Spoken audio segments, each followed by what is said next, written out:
Hello, assalamu alaikum. Good morning. Khush Amdeed. Ji aya nu. Goedemorgen. Pakhair Agile, Ni Hao, Chudo Shumme, Washmale, Ohio, Gonzaimes, Guten Morgen, Hola, Bonjour, Privyet, Kaifahal, Hale Shama Chatore, Ahlan Vasalan Marhaba, Buna, Mucho, Gracias, Suaviab, and a very amazing good morning to everybody who's tuned into PTB World and are watching World this morning alongside the very fantastic, the very amazing, the very superb Shiza Hashmi and Shahzad Khan on a very rainy morning over here in Islamabad, ladies and gentlemen. Hello, Shiza. How are you doing today? I'm doing great. Thank you so much for asking. What about you? How was the weekend? Well, my weekend was fine, alhamdulillah. I think that pretty much just like every other Pakistani, I was stuck on the road. Yeah. You know, everybody was celebrating, and you know, that passion and zeal and fervor we had to celebrate the Independence Day. I think once you take a good look at it, you feel as if you know you can live every day for your motherland as well, and I think that's the kind of spirit which is required as well. Okay. But what did you do particularly? I'll I tell did you see that, a picture but- of yours with the flag, Oh, yeah, which was a good one.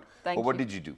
I, of course, sort of celebrated the 14th of August by staying at home, first of all. Wow. But I wanted to ask you, do you feel, since you said you were out as Yeah. well, do you feel like the COVID-19 sort of dimmed down the 14th August celebrations, or did it not?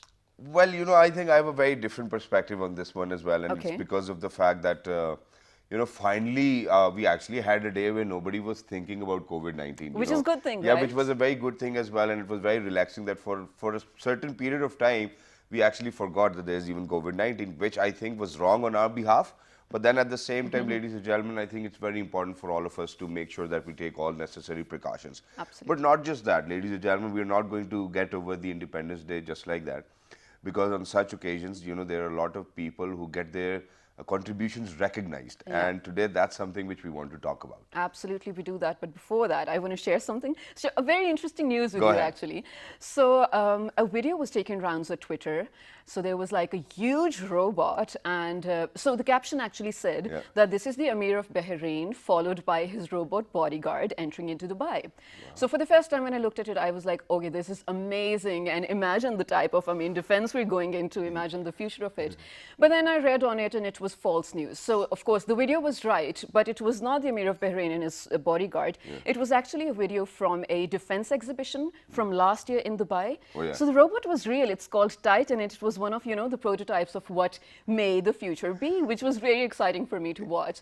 I mean, imagine, are we going to be in Transformers in the future for real? Exactly, and I think it's a great idea to actually have bodyguards as robots, Right. or robots as bodyguards as well. And it's because of the fact, at least, we will not have to, you know, let other people die just because of the fact that they were protecting our bodies. You know, I think that that's going to Yeah, be a great human shields concept should over here. Yes, definitely- machines can take over, but then there's a fear, ladies and gentlemen, that machines will totally take over. I don't know whether we should be having this discussion or not, because just a few days ago I was listening Elon Musk and Jack Ma having this conversation where Jack Ma was like, you know, we shouldn't be worried about machines. But Elon Musk was like that, you know, machines are smarter than humans. Well, this is a debate we are not going to get into, but today what we're going to do is that in the first half of the program, ladies and gentlemen, Yeah. obviously we do understand that there is an importance that we really need to bring in technology, even if our economy is agriculture based. We really need to see the integration of technology within the agriculture sector. Absolutely. But not just that, other than that, the world's on another pace, the world's moving towards some other advancements, and we really need to cope up with it. Right, absolutely. So, and the good thing though, because when we were talking about the 14th of August and recognizing the amazing work that Pakistanis do, Yeah. so well, there's a list of Pakistanis, of course, which were conferred upon with some national honors as well, Yes. presidential medals too. And luckily, we have gotten our hands onto one of them. And this one actually happens to be in the department of what we're talking about already. Well, AI sort of, and then nanotechnology, everything scientific and technological, ladies and Yeah. gentlemen. That is the future. And I think it's best for Pakistan to jump onto it, ASAP as well. Exactly, In terms and, of and course, especially when improving you have people who've actually gotten pride of performance back in 2008, I think they will actually have a lot of stories to share with us. Definitely. But not just that, ladies and gentlemen, today we request our viewers not to judge us, because we might not know that much about quantum or nanotechnology. Nanotechnology might be a little, but I tried studying about quantum as well. I was like, what is this? for So, you know, real. what we're going to do is that we're actually going to introduce our guest and let you know what he's been doing so far. So, ladies and gentlemen, he's been working on nanoscience and technology. He's been working on surface scanning microscopy as well, nano electro optomechanical systems, quantum information, and mathematical modeling of COVID-19. Ladies and gentlemen, he got the Pride of Performance back in 2008. There's several other awards which he got, ladies and gentlemen. But on this 14th of August 2020, his contributions were recognized and he was conferred upon with Sitara-i-Imtiaz as well. Wow. So with a huge bundle of congratulations, ladies and gentlemen, we're very lucky that we've actually been joined by Professor Dr. Farhan Saif Saab. Assalamu alaikum, sir. Good morning and congratulations. Congratulations. Thank you. Thank you. Wa alaikum assalam. Well, first I submit my thanks for inviting me to your show. Thank you. It's Our a pleasure. great honor for me. And I was thrilled to come to your show. And it's wonderful to have you, sir. We are thrilled, and more than that, I think we are intimidated because, as we already mentioned, we don't really know anything about your subject. But Yeah. first of all, okay, this is amazing. Now, this is not the first time your efforts are being recognized. In fact, your knowledge is being recognized. This is the second time. Brilliant. How did you, I want to say, as a youngster who was just venturing into his favorite idea of a favorite field of studies, how did you feel like this is what I want to go into when it was not even popular in Pakistan? I did my PhD in Germany. So where I was working, it was very interesting to see that they have a very much technology-oriented approach. Right. So they don't just want to write equation after equation. They really want to see what is happening today.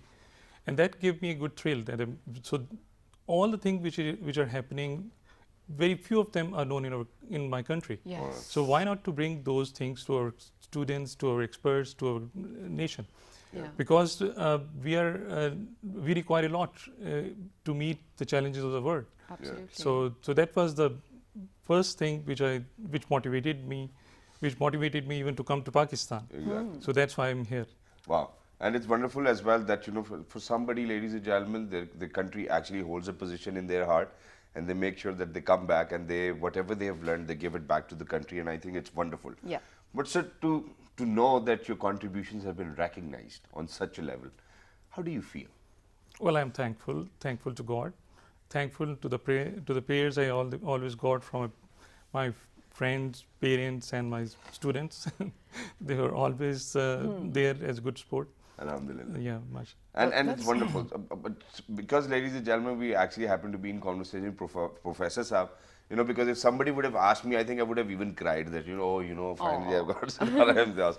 So storytelling does make a difference. Yeah, But yeah. then, sir, at the same time, when if we may ask you, now when we talk about contributions being recognized, what are those contributions that you have made to the country so far for which you have been recognized? In detail, please. My field of research is in the nano science and technology. Yeah. And my first effort was starting from the development of the nano wires. So how we developed that this is, what are the wires, for example? These are the wires which have the thickness of an atom, Right. or few atoms. Right. So these wires, for example, are very much available in our mobile phones, latest mobile phones. So the technology is going very fast, developing. So this was one thing, an area which I was working on. Then there is another very interesting thing which is coming up very fast today is quantum computation. Yeah. So we have quantum computers which are the first generation of quantum computers are also on the table. Okay. So we can really see them working and how they work. Yeah. So Right. in Pakistan, we don't have that good advancement in the subject. So we require skillful minds and experts Exactly. Right. who can really bring the technology, and someday we may make our quantum computers All right. on our own. Wow. So those things are really quite interesting, and there I'm working. And it's wonderful to have you. And since you are here, sir, so I'm going to take advantage of this opportunity. You just mentioned that, the one day we might be able to make quantum computers ourselves as well. How far do you see that day? I was going to ask, but I was like, let's be. Well, if you see in the world, so there are 3-4 places, Right. and they have their national projects Exactly. who are making the quantum computers. For example, in Japan, they have, in England, in USA, and there are some big companies like even Google. All right. They're trying to have quantum computers. It's Back very in interesting. Silicon Valley. Yeah. They want to have a chunk in the auto industry. Okay. So they want to have that as future investments. Right. So this is a very huge multi-billion investment. Yeah. Of course. So we I don't know when we shall be able to have that investment, or we may be requiring some group of countries who may be having one direction. We want to make them, we want to take our... Do you think the SAARC countries can actually come together and do something for the sake of regionalism for this matter as well? Well, SAARC would not be that, because all are, I mean, we are fortunate, we are come in the developing countries. And we can do it ourselves. That's what we're looking at. Well, in Pakistan, once we talk on the international table, so we are one of the emerging countries with nuclear power at hand. And so this is not the same status of other SAARC countries. Yes. So we cannot really look at the SAARC countries. Thank you very much for saying that. Okay, so we have to look outside. All Well, right, this is my... Every day. Yeah, but we may talk with China, we may talk with these Central Asian countries. They are very good in science and technology. And it's wonderful. But now, Sid, I think this is one thing which I've been thinking about almost every day. And that is that, it might be a very layman type of an example, but I think that I'm going to give it to everybody as well. So, we export like 20 bags of wheat or probably 200 bags of wheat and get one iPhone. That's the kind of role our economy is playing. And we're very sorry, but I think that the way forward is to inculcate and make sure that we're going to take advantage of technology and develop it ourselves. Absolutely. Why do you think in the first place that for the last 73 years we have been unable to do that? One. Number two, you just said that, for all of those countries who are actually working on quantum computing, have them as national projects. So the country wants it for themselves. Yeah. Why do you think that we do not have that longing for technology? And not just that. Third, and it might be a little controversial as well, but I do not want to make a controversy. Do you think that the leadership is actually thinking about it? That we really need to move towards technological solutions? Now that we have a ministry, I think yes, but please go on. Well, in past we were very much selling our products as agriculture-based country. Yeah. So our major focus was all the time on agriculture products and how to make them better. Yeah. And fortunately, we have done very good in that sector, and we are producing very good vegetables, fruits, and so on. But now, looking at the present challenges, we should, and our policymakers are really thinking on focusing on technology. Yes. And we may be hopeful that in some time we have newer emerging technologies coming on our door. Wow. And we are... And we really want it as well. And we need it. We do. Sure. So which means that, microfiber or fiber optics for that particular reason will be obsolete because the world is actually talking about nanotechnology today, and Well, now we are talking about nanofibers. Yeah, nanofibers. Right, absolutely. Well, which are 1,000 times smaller, thinner than conventional optical fibers. So once again, we'll have people digging the roads again and then putting in the optics, whatever, but we really need to move on towards, we need to be in that direction.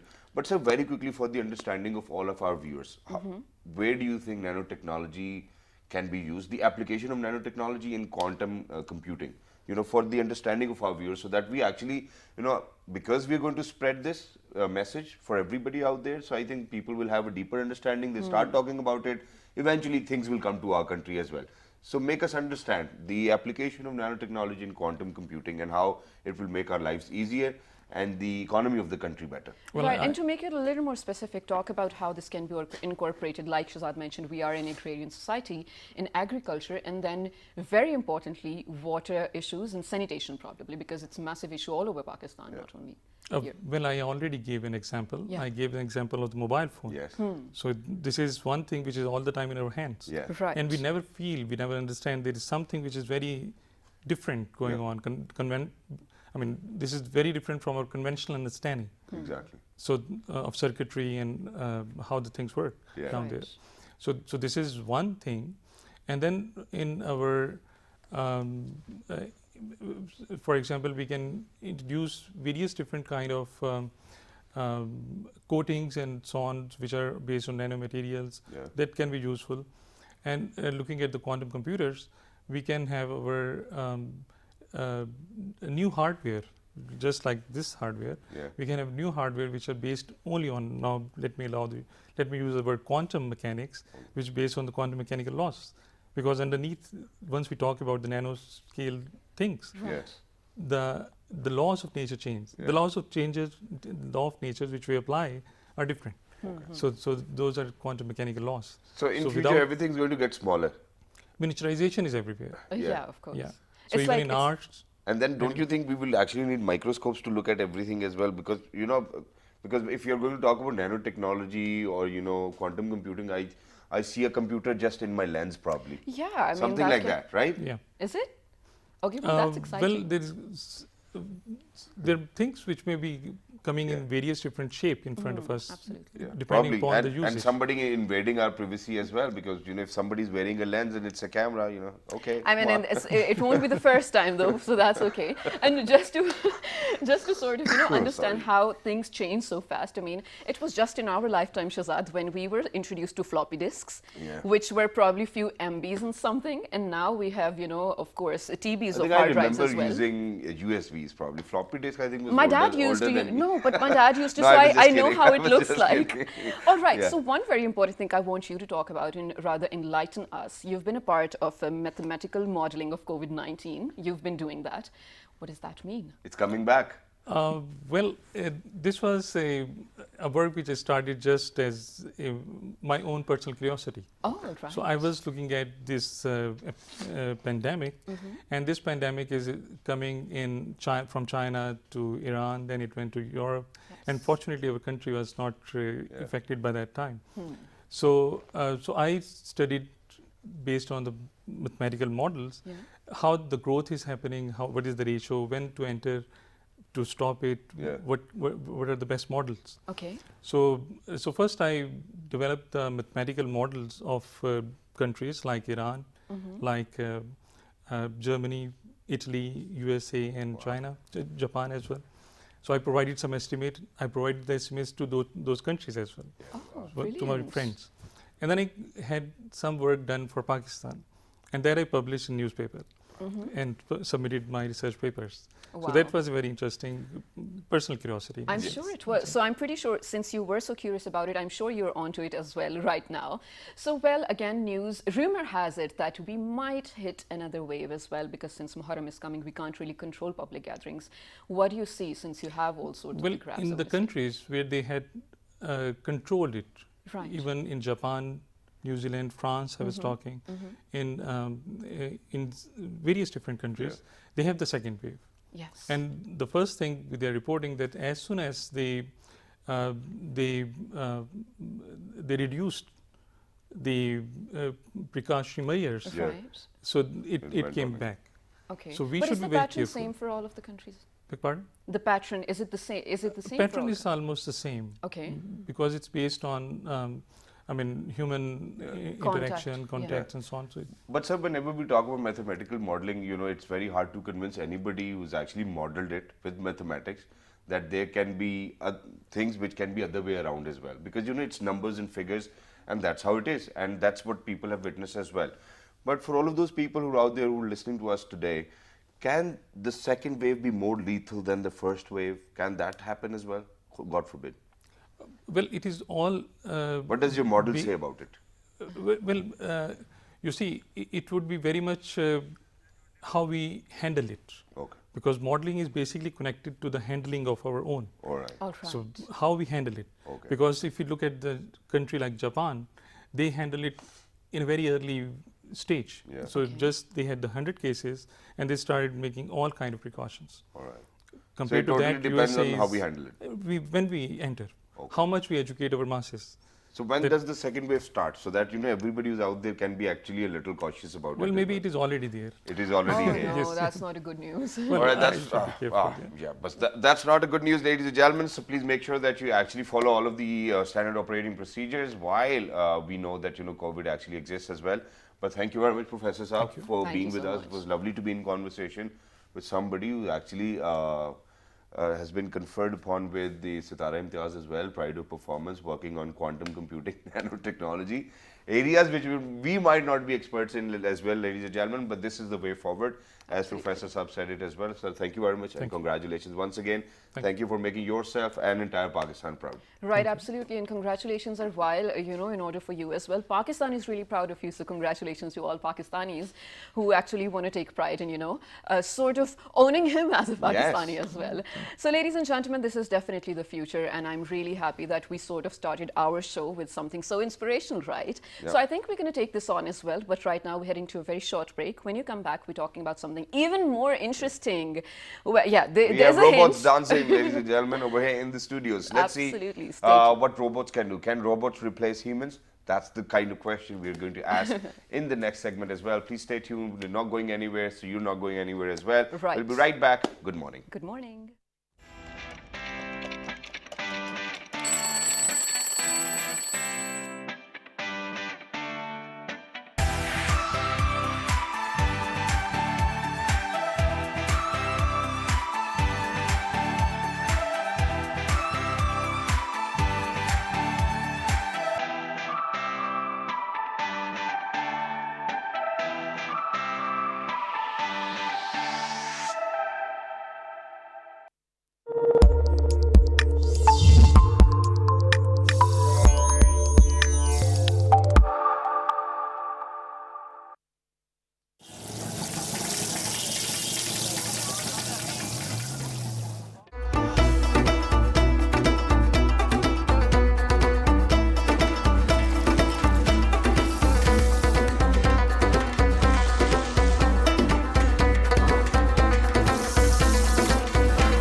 Sitar is a plucked stringed instrument used in Pakistani classical music.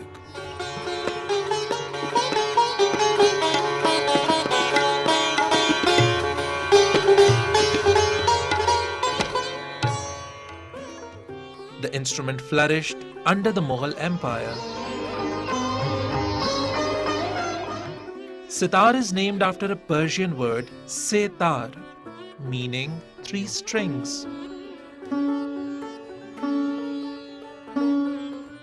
It derives its distinctive timbre and resonance from sympathetic strings, bridge design, a long hollow neck, and a gourd-shaped resonance chamber. There are many popular modern styles of sitar, offered in a variety of substyles and decorative patterns.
All right, ladies and gentlemen, welcome back for everybody who just got tuned into PTV World. Ladies and gentlemen, you're actually watching World this morning. My name happens to be Shahzad Khan, which will appear on your television screens in just a second. It's right here, and with me, ladies and gentlemen, is Shiza Hashmi. Today, ladies and gentlemen, we were happy that we've actually been in conversation with somebody who was conferred upon with Sitara-i-Imtiaz. But not just that, we're actually talking about way forward because, you know, it was Independence Day.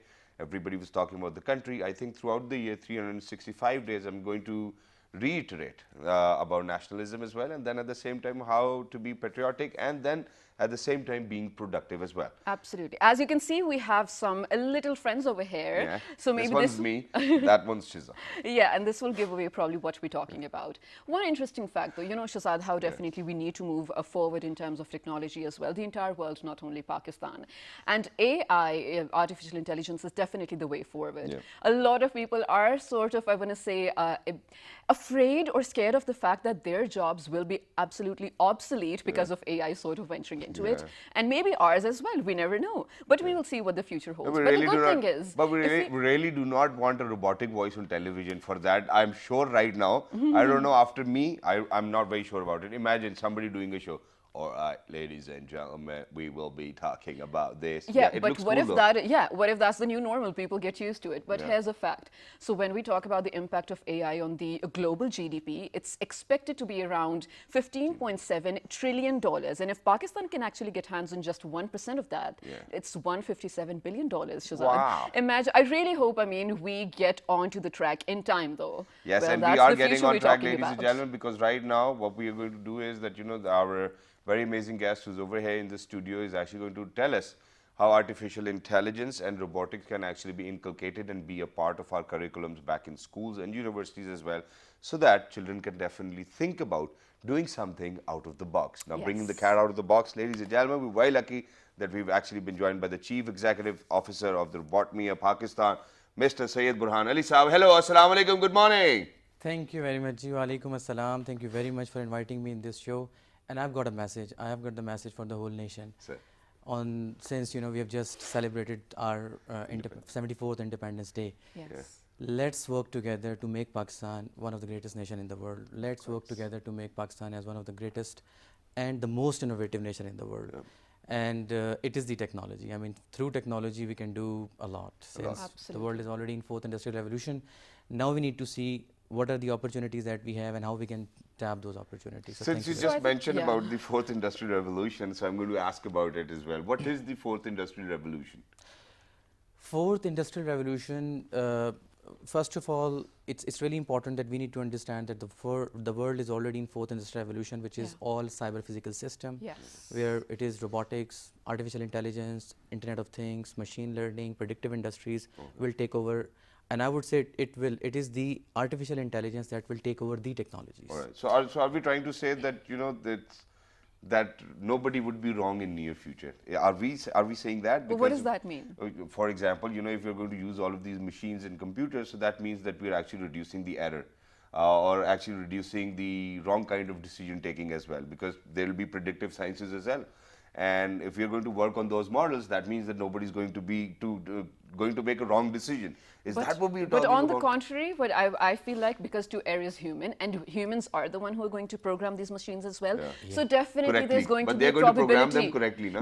No, but there's always going to be a probability of a mistake as well. We've seen it in the history too, but now we have put sort of, you know, our understanding of it. What do you think? It's basically predictiveness will bring precision, that's for sure, of course. Yeah, and we have, I mean, the world has witnessed it. If you see robots doing heart surgeries, and they are doing it with precision, with accuracy, and they are bringing extraordinary results. At the same time, if you see the way they have been using data, data mining, and with data mining, if you link it with, let's say, a disease like cancer, through that, they are also giving extraordinary results. This is one side of the story, but on the other side, which you say, and wherever we go, there is always a discussion about the jobs. That robots and artificial intelligence will finish jobs, will obsolete jobs, or robots are going to displace jobs for us. And we need to understand one thing. According to World Economic Forum, Okay. robots will displace 85 million jobs worldwide after 2022. No way. But it will create 133 million new jobs, which But is a that very is positive only thing. for the people who study robotics or Yeah. probably technology. Emerging technologies. Yeah. Yes. ICT, information communication and technology. Development of the skill set, Exactly. especially on emerging technologies.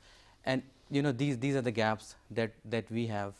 Right, absolutely. So just I want to add on a little thing. One of the countries which is neighboring to us, they incorporated, you know, information technology and actually a lot of technological based and computer based learning from the 6th grade in their national education, you know, system as well, which is a great initiative. I mean, I wish my kid, when he or she grows up, he gets the opportunity to do the same as well. How important do you think, since you mentioned this is the future, how important do you think it is for us to incorporate all these things in our education I system? think not even from grade 6.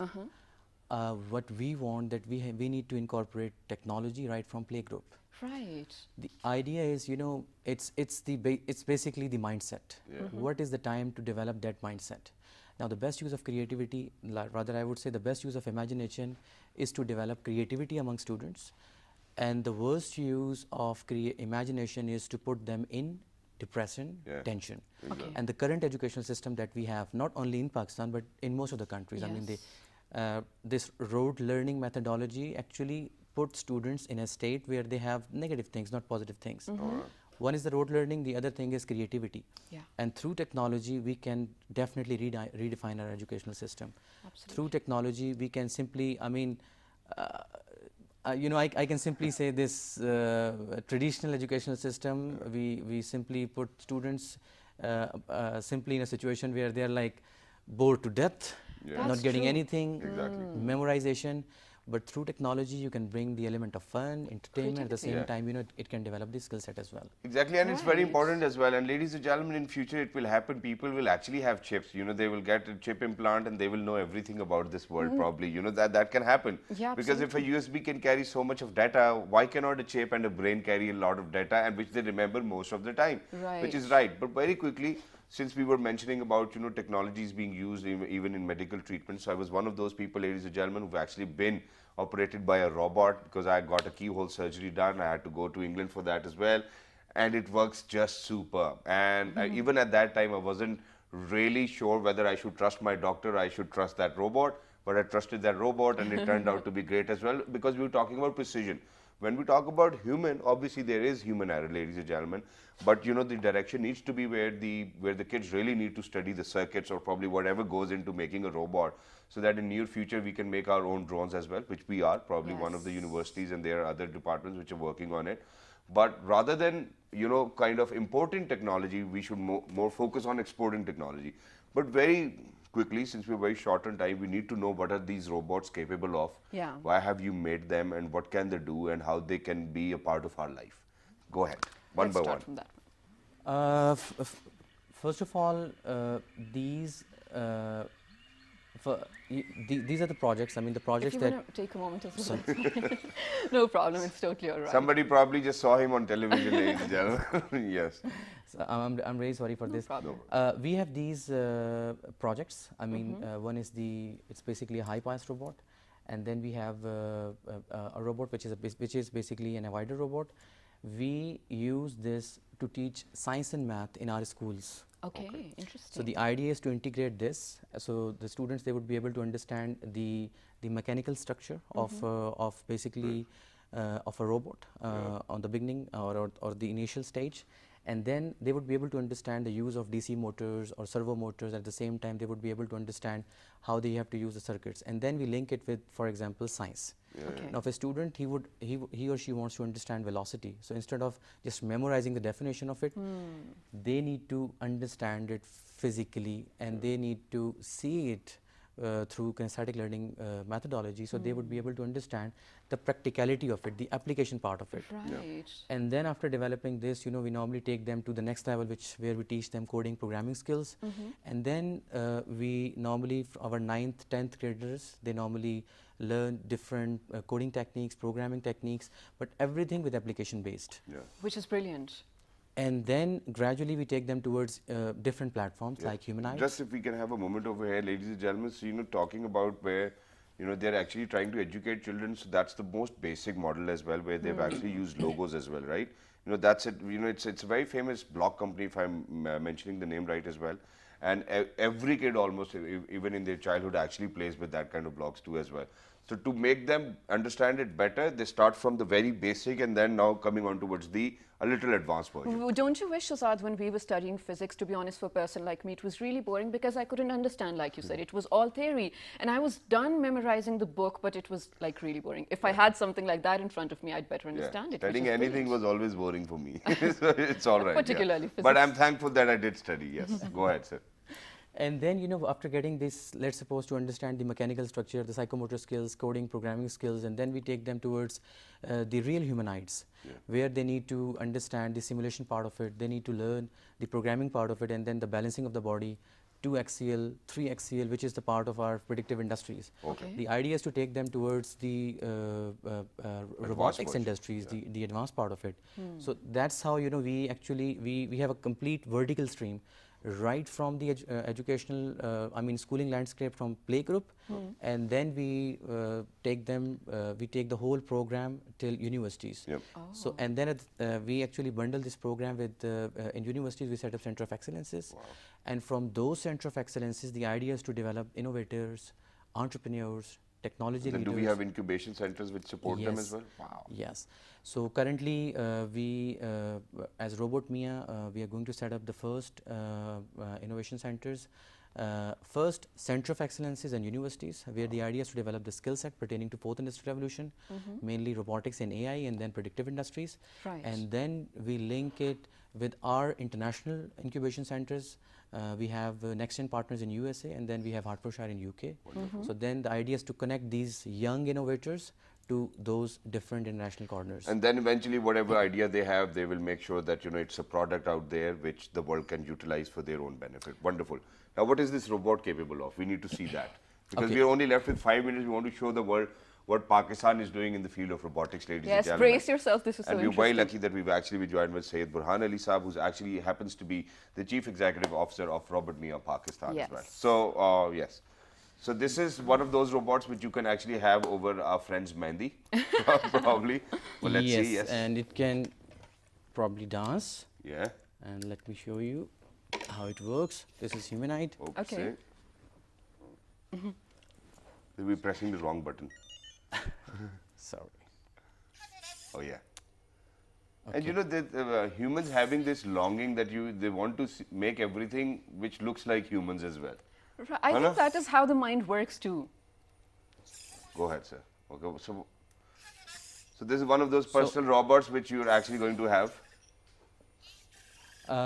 For dancing it, we need a bigger platform, but generally I just explained you about the purpose of it. Yes. The idea is to teach our university graduate students. Can we just put it down there on the floor so If that you we think can that's a actually big show enough it show it to the wall? Yes. Yes, can okay. We'll definitely make sure. try. I think we can just put it here. Just on the carpet though. Yeah, you can put it over here. Carpet, then maybe it has some difficulty in the carpet. Okay, let's but see. It's okay.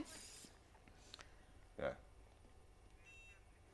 And can you just face it towards the camera as well? That one. Towards this It's camera, in. yes. Yes, brilliant. Let's see what we are capable of. What's his name? Its name? It's humanoid. Humanoid. Yes, Robonova. Humanoid. Okay, humanoid Robonova, come on, take it away. Give us a brilliant start to a brilliant week. So it has got different functions, I think. Yes. Okay. Actually, I just explained you that sure. what is the Right. purpose of it. It's basically Robonova humanoid, and the purpose is that we want to teach number one programming. I mean the coding skills through this platform. It is 2-axial, which is the basic foundation for understanding industrial robotics for students, and at the same time balancing. For example, if you put this, for example. All right. Like balancing, the balancing of the body, and then the vertical and the horizontal movement of the humanoid. Okay. At the same time, controlling the structure horizontally and vertically. So we actually developed it as an educational humanoid, and then we link it with a complete curriculum. So students, they have a complete curriculum, and then at the same time this humanoid can work and they can understand the functions of industries. Wow, wonderful. Well, this is brilliant. I mean, this is really amazing. And ladies and gentlemen, just to add one thing over here, these amazing humanoids were performing some brilliant functions just before we started the show as well. We will definitely share some videos with you probably tomorrow. But now I have a question that is probably going to be a little disturbing to And I'm begin just with going early to in the make a morning. correction over here that the name of the company is Lego, ladies and gentlemen. It's not logos. Yeah, very Did sorry. you say? Yeah, Did you yeah. say logo? Oh, sorry. Okay, so here's the thing. When we talk about, I want to say the nuclear energy or WMDs to begin with, when someone did create them, no one thought they were going to be WMDs, weapons of mass destruction. They were just, well, I want to say scientific discoveries. So when we talk about something so gorgeous, I want to say to begin with, on such a small scale, and we know this is just the beginning, the future is huge, of course. How do you think we can make sure to not use these for something destructive? I mean, there are so Or many. can we make sure though? Yes, there are so many international policies, especially when it comes to humanoids and when it comes to robotics and artificial intelligence. But we need to understand the gray areas. I mean, what are those areas where we need to work, and we can progress if we bring those technologies and simply by embracing those technologies. For example, I give you an example. Now, let's talk about the importance of technology incorporation in mining Okay. and where we are. Just imagine if we develop let's suppose rock drilling robot that can do wonders, and how many lives we can save, how many lives we can save. Let's suppose how many workers Even died for through gasoline. evacuation purposes. Absolutely. And then at the same time in medical sciences, then we have industries. Front desk as well, man. You know, we will get rid of Receptionists. Giving, or probably people taking bribes, ladies and gentlemen. I think robots won't even think course, about it. They'll be like, we'll go by the book. If you have, let's say, blockchain can solve so many issues like even bribe, like simply bringing ICT in the government. I mean, taking this traditional government towards e-government can solve so many issues like bribe, as you said. Yes. And at the same time, there are so many other areas because it is actually affecting each and every segment of our life, and we Every need to field, understand right. that. Exactly. So the idea is to embrace it, accept it, and as you said earlier, that the idea is to take Pakistan towards manufacturing-driven society, rather developing engineers, and then they have to look for the jobs. Absolutely. And we simply take them towards entrepreneurship. Yeah. They become entrepreneurs, Do their own thing. do their own things. I think the best thing that we need to do as a country, we need to stick each and every university, I mean simply we need to bound them that every student should come out with two things. Number one, an innovative idea to be commercialized so he or she can become an entrepreneur, or a solution, local solution to industries. Wonderful. And right I now, agree ladies with and you gentlemen, totally. we're actually going to share with you, we definitely 100% agree with you as well. But very quickly, since we're very short of time, we're actually going to make sure that you know what this humanoid is capable of. We're going to show you a video. Go ahead, take a look. And once you guys will come back, we'll make sure that we wrap it up real quick. Let's do it. Yeah, we just did this before the show, right? Yeah.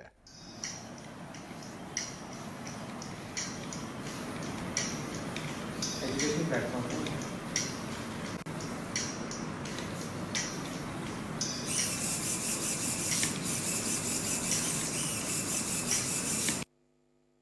Every child has to understand the So controlling, that's what the humanoid is balancing. capable of, ladies and gentlemen. And I think what we really need to be focused about is this is what humans are capable of, and not just that. This is what Pakistanis are capable of, if given the opportunity. And even if not given the opportunity, there are people like Mr. Sayyid Burhan Ali Saab who came up with this idea, and they're making sure that they're going to actually create centers of excellence with universities as well, and make sure that it's a part of our curriculum, so that every student actually comes up with an entrepreneurial skill and is not looking for a job, rather working on creating more opportunities. Thank you very much for being with us. It was lovely to have you. Yes, thank you Likewise, so much thank for you being very here. much. And thank you so much for being an inspiration to so many Pakistanis too, because this is definitely the future. And Shahzad, I think this was last year probably, we saw a video of how in Multan, in a small cafe in Multan, a robot waiter was serving food. Pizza. I mean, it was really interesting to watch as well. But It ladies was and very gentlemen, slow though. Yeah, but Yeah.